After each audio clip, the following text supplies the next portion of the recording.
This video is going to be about nuclear fusion and fission.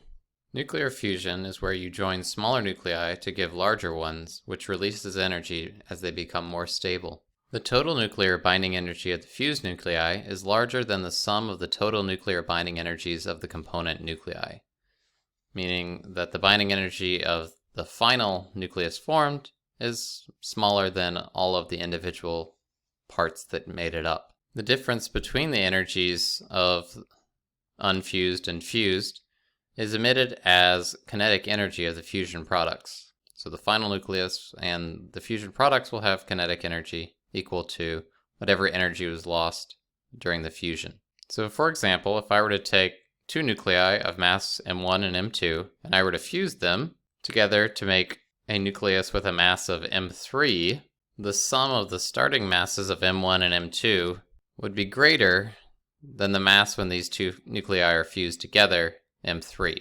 This lost mass is emitted as kinetic energy, as I mentioned before, and so change in the energy is equal to the sum of our initial mass minus our final mass times the speed of light squared.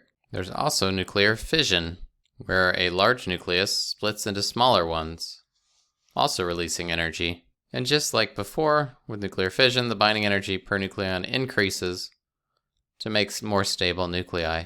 So for example, if I take a large nucleus of mass M3 and it does fission to break into nuclei of mass M1 and M2, the mass of M3 will be greater than the mass of M1 plus M2 because it's also releasing energy. And so we have a mass defect. If we look at the change in energy, or the energy released, it'll be equal to our change in mass, which would be our large mass M3 minus the sum of our products M1 and M2 times the speed of light squared.